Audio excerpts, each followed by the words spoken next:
오늘 우리에게 주시는 하나님 말씀을 함께 보시겠습니다. 갈라디아서 6장 17절 말씀입니다.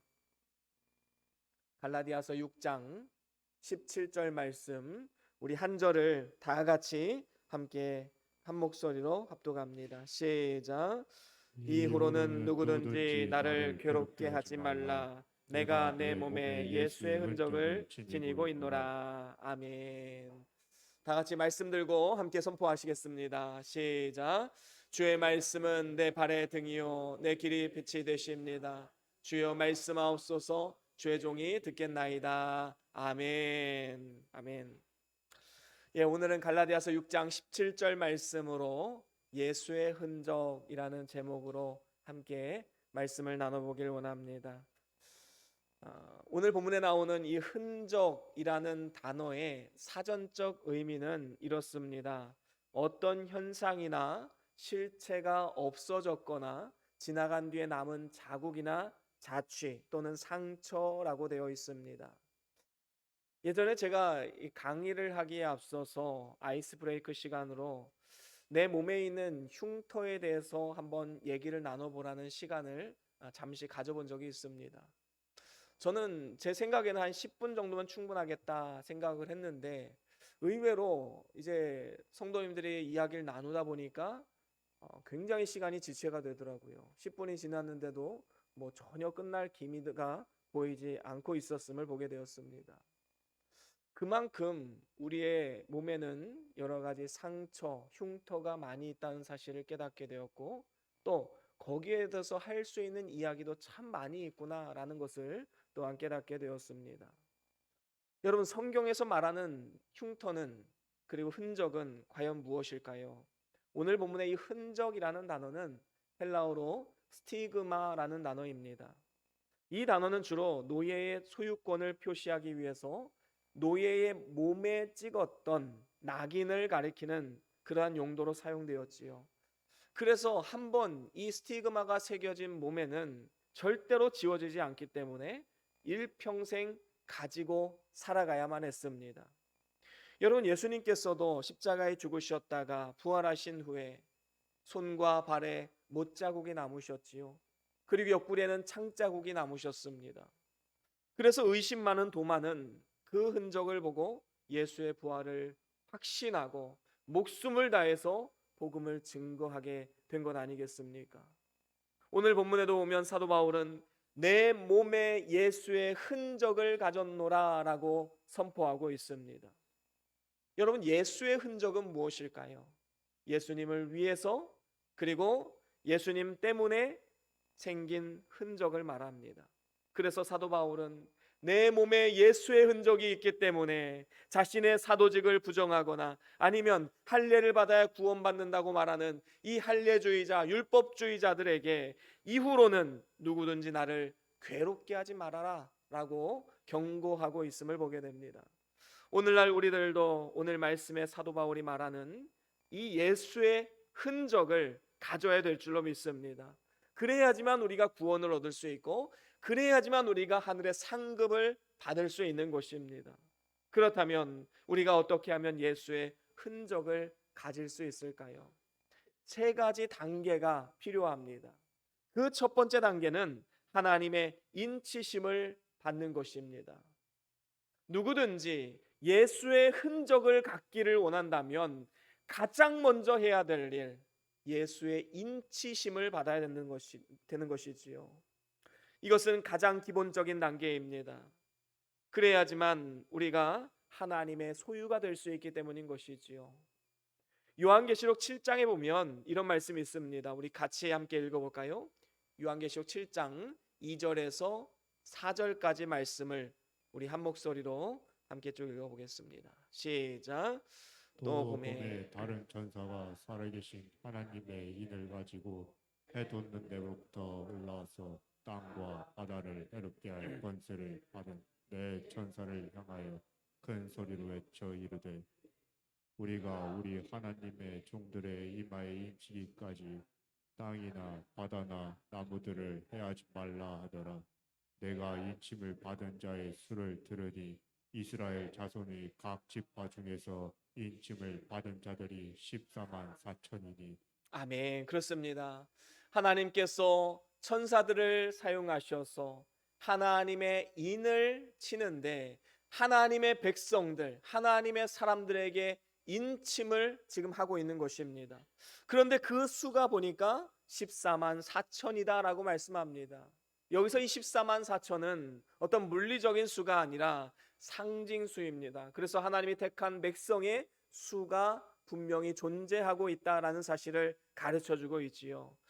이 사람들은 모두가 다 하나님의 살아계신 그 능력으로 인치심을 이마에 받은 사람들입니다. 다시 말하면 예수의 흔적을 가지고 있는 사람들인 것이지요. 여러분, 고대 시대는요, 진흙이나 아니면 밀랍 위에 그 왕의 반지, 그것으로 인을 찍었습니다.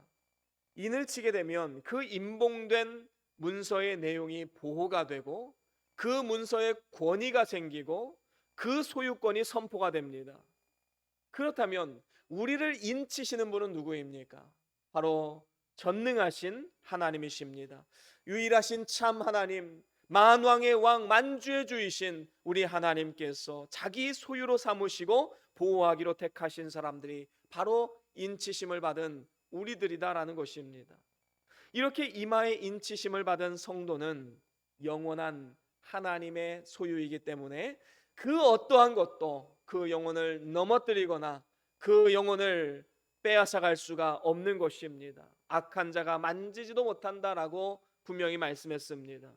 이러한 하나님의 인치심은 하나님의 말씀과 성령을 통해서 역사하지요. 여러분 한번 생각해 보십시오. 우리의 삶을 돌아볼 때에 오늘날 우리가 예수를 믿고 구원의 반열에 서게 된 것은 나에게 복음을 전해준 사람이 있기 때문이지요. 그분이 우리의 가족이 될 수도 있고 그분이 우리의 직장 동료나 아니면 주변 지인이 될 수도 있을 것입니다. 어찌되었든 누군가가 나에게 복음을 전해주었기 때문에 지금 우리는 이렇게 예수를 믿고 구원의 반열에 서게 된 것입니다. 그런데 이것보다 더 중요한 것이 있습니다. 전도자가 아무리 복음을 증거해도 하나님의 인치심이 없다면 절대로 예수를 구주로 고백할 수 없다라는 것입니다. 전도자를 통해서 하나님의 택한 백성들이 주의 말씀을 전해 들을 때 그 마음 가운데 역사하시고 인치시는 분은 하나님이시다라는 겁니다. 그렇습니다. 에베소서 1장 13절에도 이렇게 말씀을 하고 있지요. 우리 같이 함께 읽어보겠습니다. 에베소서 1장 13절입니다. 시작. 그 안에서 너희도 진리의 말씀 곧 너희의 구원의 복음을 듣고 그 안에서 또한 믿어 약속의 성령으로 인치심을 받았으니 아멘. 그렇습니다. 누구든지 진리의 말씀 구원의 복음을 듣지 못하면 믿을 수 없고 또한 성령의 감화가 없어도 믿을 수가 없는 것입니다. 여러분, 우리가 한번 인치심을 받는 것은 이건 먹으로 쓴 것이 아닙니다. 만약에 먹으로 썼다면 그를 지울 수도 있고 찢어버릴 수도 있을 것입니다. 하지만 살아계신 하나님의 영, 성령으로 쓴 것이기 때문에 그것을 지워지거나 아니면 깨어지지 않는 것입니다. 다시 말하면 영원토록 그 효력이 계속되는 것이지요. 그렇습니다. 우리는 오직 말씀과 성령으로만 중생할 수 있습니다. 인간의 영은 죄와 허물로 죽었기 때문에 물과 성령으로 거듭나지 않으면 하나님 나라에 들어갈 수 없다라고 분명히 말씀했습니다. 믿기 때문에 중생하는 것이 아니라 하나님의 말씀과 성령의 은혜로 중생했기 때문에 믿을 수 있는 것입니다. 순서를 헷갈리면 안 됩니다. 그래서 예수께서 그리스도이심을 믿는 자마다 하나님께로서 난 자다라고 요한일서 5장 1절에 우리에게 말씀해 주신 것 아니겠습니까? 여러분, 한번 중생한 그 영혼은 다시 죽지 않습니다. 하나님과 생명적 연합을 이루었기 때문에 더 이상 죄를 범하지 않게 되는 것이지요. 이렇게 중생하여서 예수 그리스도를 믿는 자는 영원토록 예수의 흔적을 가진 사람들입니다.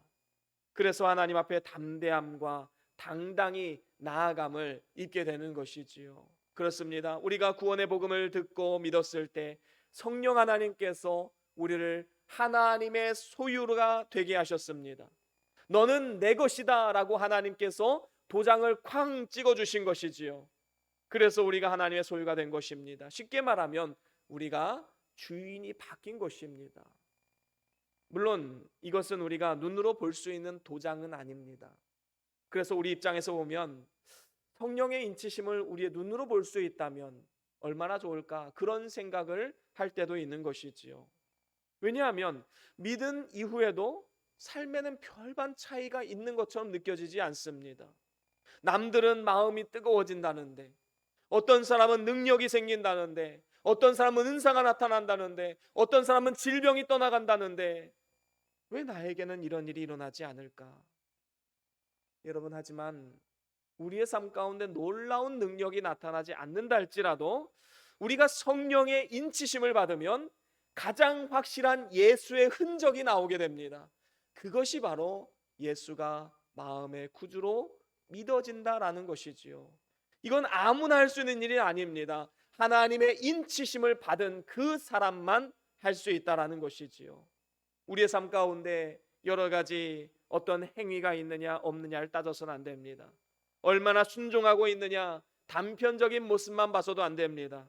마음속에 예수님이 살아계심을 부정할 수 없고, 또 그분이 나의 구세주이심을 믿는다면 우리는 성령의 인치심을 확실하게 받은 사람들이다라는 것입니다. 물론 나의 연약함과 부족함으로 인해서 때로는 낙심이 될 때도 있습니다. 때로는 실수하고 넘어지고 나의 한계를 경험할 때도 있습니다. 하지만 그럼에도 불구하고 그분의 은혜로 변화되어 가고 있는 것이지요. 그래서 지금 우리가 단계를 밟아가면서 주님을 닮아가고 있다라는 것은 지금 현재 성령님의 인치심의 복, 성령님의 인치심을 통해서 주시는 하나님의 은혜를 누리고 있다는 증거인 것입니다. 쉽게 말하면 우리가 미래에 누릴 그 완전한 구원, 완전한 하나님의 그 은혜를 지금 우리가 맛보아 아는 것이지요. 미리 경험하고 있는 것입니다. 미래의 그 온전한 것을 경험하기 전에 지극히 적은 분량을 성령님을 통해서 미리 경험하고 있는 것이지요.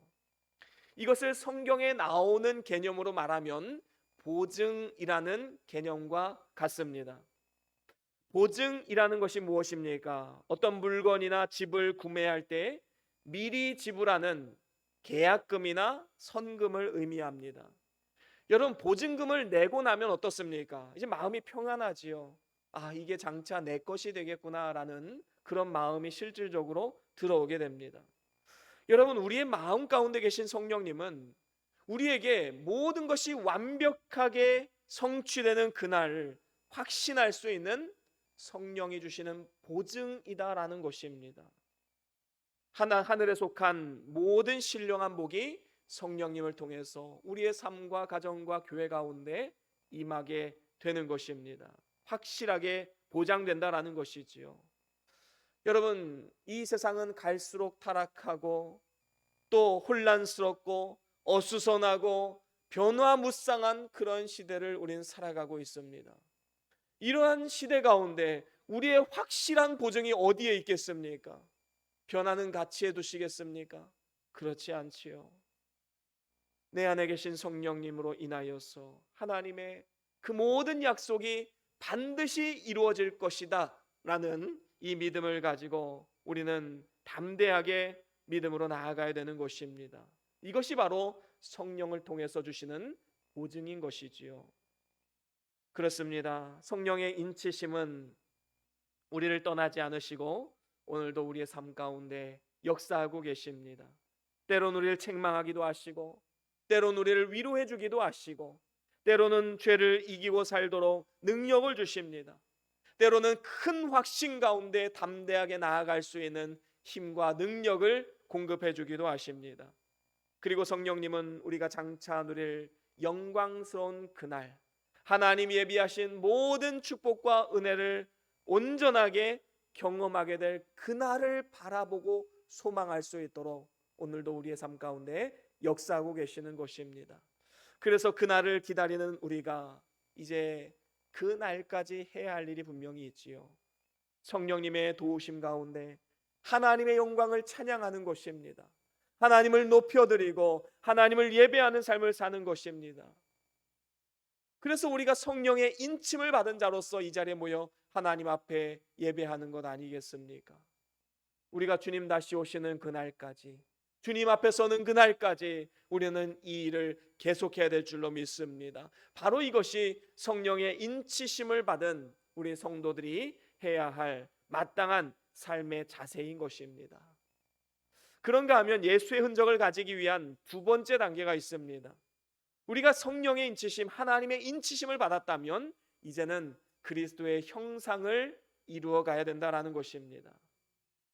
그리스도의 형상을 회복하라라고 성경은 말씀합니다. 인간은 하나님의 형상대로 지음을 받은 존재였지요. 그 하나님의 형상은 의와 진리와 거룩이라고 에베소서에 말씀했고, 또한 지식과 능력과 지혜와 선과 사랑이라고 성경은 분명히 우리에게 말씀하고 있습니다. 그런데 인간이 죄를 범함으로 인해서 이 모든 것이 그냥 한순간에 다 무너지고 만 것입니다. 이것은 우리가 어떤 리모델링이나 아니면 보수 작업을 통해서 다시 세울 수 있을 정도로 무너진 게 아니지요. 더 이상 어찌 해볼 수 없는, 완전히 산산조각 다 무너져서 도저히 복구가 불가능할 정도로 무너져 버리고 만 것입니다. 그래서 하나님께서는 그의 독생자 예수 그리스도를 세상에 보내셔서 잃어버렸던 그 하나님의 형상을 되찾을 수 있도록 구원운동을 시작하신 것입니다. 그리고 구원받은 우리들에게 이렇게 말씀하십니다. 갈라디아서 4장 19절 말씀 우리 같이 함께 읽어보겠습니다. 갈라디아서 4장 19절입니다. 시작. 나의 자녀들아, 너희 속에 그리스도의 형상을 이루기까지 다시 너희를 위하여 해산하는 수고를 하노니. 아멘. 그렇습니다. 여기에 보니까 이 그리스도의 형상을 이루는 것을 해산하는 수고로 비유를 하고 있습니다. 우리가 그리스도의 형상을 이루는 것이 예수의 흔적을 갖는 길이고, 우리 속에 이것을 이루기 위해서 어떠한 수고나 희생도 마다하지 않아야 함을 우리에게 교훈해 주고 있는 것이지요. 이를 위해서 우리는 먼저 더러운 마음을 청결하게 만들어야 합니다. 인간의 마음은 범죄하여서 만물보다 거짓되고 심히 부패하다라고 성경은 말씀하고 있습니다. 그래서 마가복음 7장에 보면 이렇게 부패한 인간의 마음에서 12가지 죄악이 나오게 되는데, 그 죄악은 이런 것입니다. 음란과 도둑질과 살인과 간음과 탐욕과 악독과 속임과 음탕과 질투와 비방과 교만과 우매함, 바로 이 12가지 죄악이 우리의 더러운 마음에서 나오게 된다는 것이지요. 이것은 예수의 흔적이 아니라 마귀의 흔적입니다. 오늘날 이 세상의 뉴스를 보십시오. 얼마나 심란한 시대를 살아가고 있습니까? 뉴스들을 볼 때마다 참 마음에 좌절감이 생깁니다. 도대체 세상이 어떻게 이렇게 되었는가라는 안타까움이 생길 수밖에 없지요. 여러분, 이러한 시대 가운데 우리는 어떻게 살아가야겠습니까? 오직 마음이 청결해야 하나님을 볼 수 있다라고 성경은 분명히 말씀하지 않습니까? 그래서 우리는 날마다 회개하고 옛사람의 본성과 싸우며 삼가 조심해야 하는 것입니다. 그래서 우리는 영적으로 계속해서 자라나야 되지요. 여러분, 자라나지 않으면 아무 쓸모가 없는 것입니다. 어디까지 자라날까요? 에베소서 4장 15절에 이렇게 말씀을 합니다. 같이 한번 읽어보겠습니다. 에베소서 4장 15절입니다. 시작. 오직 사랑 안에서 참된 것을 하여 범사에 그에게까지 자랄지라. 그는 머리니 곧 그리스도라. 아멘. 그렇습니다. 여러분, 처음 예수를 믿으면요, 어린 영혼입니다. 이제 새롭게 태어났기 때문에 어린 아가와 같은 것이지요. 그러면 그 어린 영혼은 어떻게 됩니까? 열심히 말씀을 먹고 또 살을 찌우고 자라나야 되는 것입니다. 사랑 안에서 참된 것을 하여 범사의 그리스도에게까지 자라나야 된다라고 말씀하는 것입니다. 그래서 우리는 주님의 멍에를 메고 온유하고 겸손하신 예수 그리스도의 마음을 본받으며 살아야 합니다. 빛의 열매인 착함과 의로움과 진실의 열매를 맺어가야 합니다. 그러면 우리가 어디를 가든지 그리스도를 나타낼 수 있고 예수의 흔적을 남길 수 있는 것입니다. 사람은 어딜 가나 흔적을 남기고 떠나게 되어 있습니다. 여러분은 어떤 흔적을 남기고 세상을 떠나기를 원하십니까? 우리가 남겨야 할 예수의 흔적, 그것은 로마서 14장에 나와 있습니다. 우리가 어떠한 흔적을 남겨야 되는가? 로마서 14장 18절 말씀을 같이 함께 읽어보겠습니다. 함께 읽습니다. 시작. 이로써 그리스도를 섬기는 자는 하나님을 기쁘시게 하며 사람에게도 칭찬을 받느니라. 아멘. 그렇습니다. 그리스도를 섬기는 자, 예수의 흔적을 가진 자, 이러한 사람들은 먼저는 하나님을 기쁘시게 하고 사람들에게도 칭찬을 받게 된다라고 말씀하고 있습니다. 그래서 우리는 예수님을 본받아서 이웃과 직장이나 아니면 교회에 좋은 흔적들을 남겨놓아야 합니다. 그러면 그로 인하여서 하나님 아버지께 영광이 돌아갈 것이고 많은 사람들에게 복음이 전파되게 되는 것입니다. 이를 위해서 우리는 그리스도를 닮은 인내가 필요합니다. 여러분, 이 세상을 보십시오. 오늘날 인내가 사라진 시대를 살아가고 있습니다. 무엇이든지 뚝딱하면 만들어내는 그러한 시대가 살아갔지요. 조금만 늦어지면 짜증이 나고 불평이 생깁니다. 그래서 조금만 어려움이 생기면 어떻게 합니까? 그것을 회피하거나 넘겨버립니다. 하지만 우리는 세상에서 아무리 큰 고난의 파도나 매서운 사단의 공격이 몰려온다 할지라도 절대로 포기하지 말고 끝까지 우리는 믿음의 길을 걸어가야 될 줄로 믿습니다. 주님의 길, 십자가의 길을 끝까지 걸어가야 되는 것입니다. 또한 우리는 그리스도를 닮은 거룩을 추구해야 됩니다.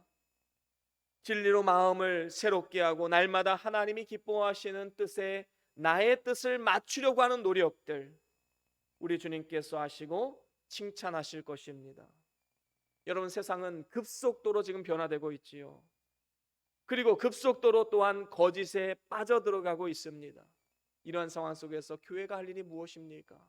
세상의 빛이요 소금으로서 하나님 앞에 칭찬들을 일을 해야 된다라는 것입니다. 진리를 알고 있다면 진리대로 행하는 것이 교회가 해야 될 일인 것이지요. 만약에 세상과 똑같은 그러한 거짓으로 살아간다면 우리가 세상에서 칭찬 들을 일이 무엇이 있겠습니까? 우리는 세상과는 다른 거룩, 세상과는 다른 진실됨, 그것으로 우리의 삶과 교회를 채워나가도록 우리는 힘써 노력해야 되는 것입니다. 또한 우리는 그리스도를 닮은 사랑으로 섬김을 감당해야 합니다.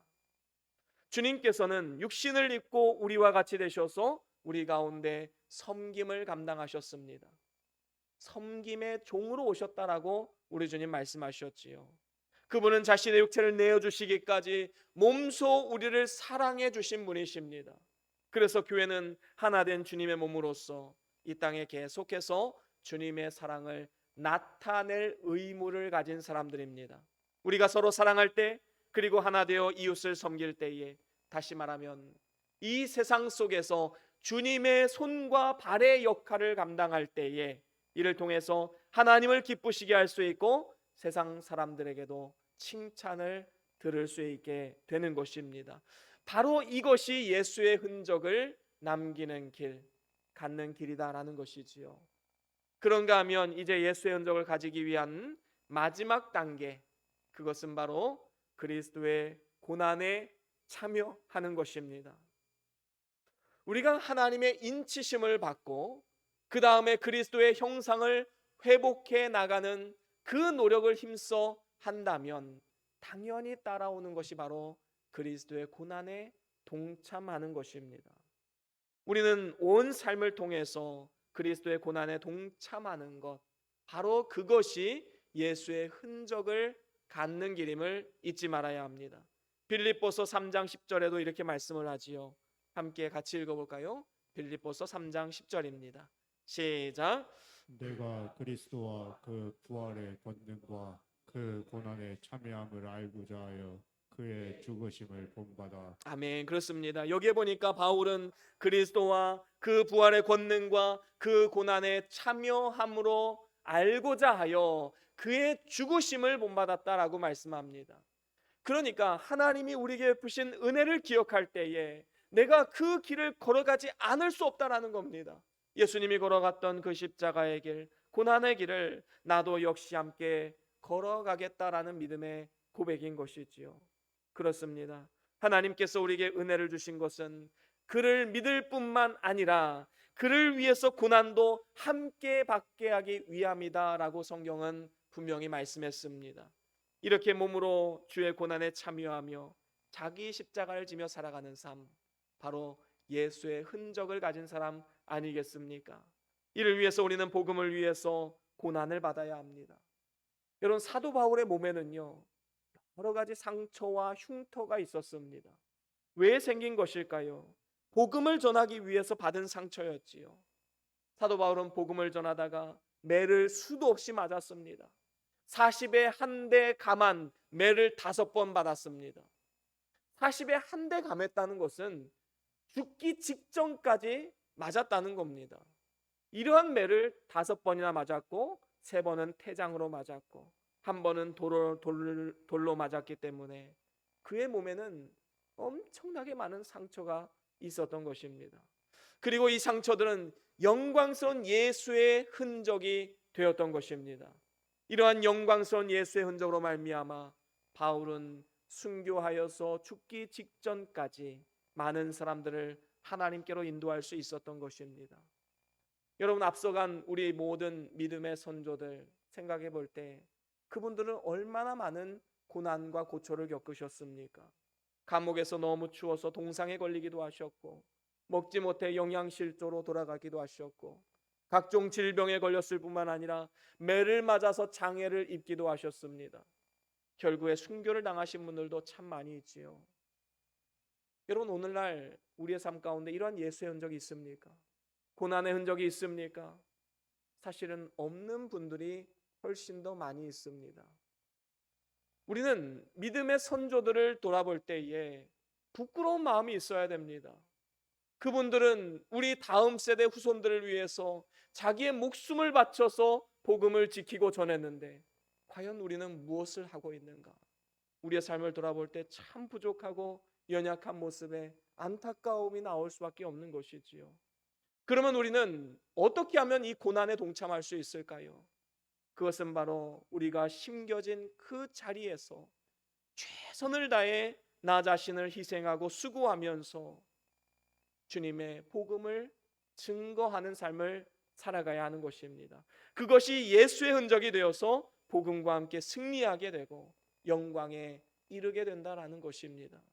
특별히 우리는 주님의 몸된 교회를 위해서 고난을 각오하고 자발적으로 섬김과 희생을 하며 나아가야 합니다. 바울은 골로새 교회를 향해서 그리스도의 남은 고난을 내 육체에 채우노라 라고 말씀했지요. 이것은 그리스도의 고난이 완전하지 않다라는 것을 말하는 것이 아닙니다. 그리스도께서 가신 그 고난의 길을 나도 같이 걸어가겠다라는 믿음의 고백인 것이지요. 교회는 주님이 피로 사신 기관입니다.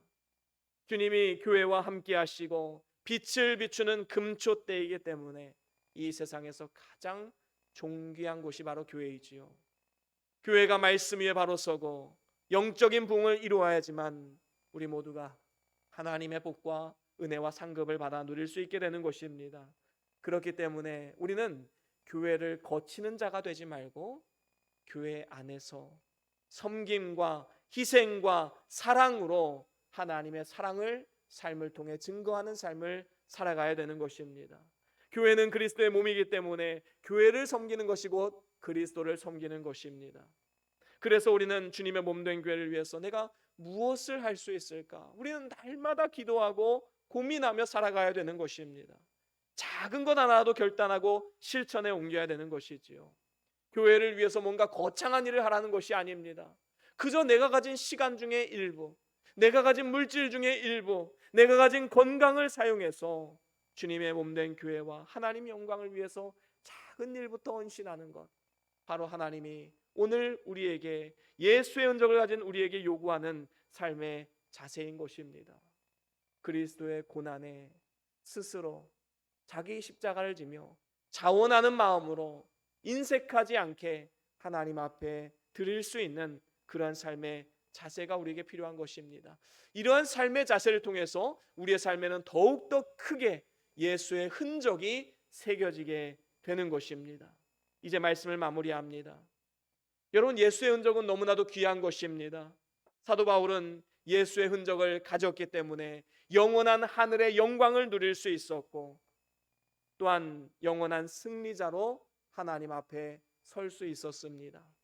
우리도 역시 예수의 흔적을 가지기 위해서 먼저는 하나님의 인치심을 받고, 그 다음에는 그리스도의 형상을 회복할 뿐만 아니라 이제는 그리스도의 남은 고난을 내 육체에 채우는, 그리스도의 고난에 동참하는 삶을 살아가야 할 것입니다. 오늘도 저와 여러분들이 어떠한 형편과 상황 속에서도 끝까지 믿음의 길, 십자가의 길을 걸어감을 통해서 삶을 통해 살아계신 예수 그리스도를 증거하시고 확실한 예수의 흔적을 가지고 영원한 영광에 이르는 축복의 삶과 우리의 가정과 우리의 교회가 될 수 있기를 주의 이름으로 간절히 축원합니다.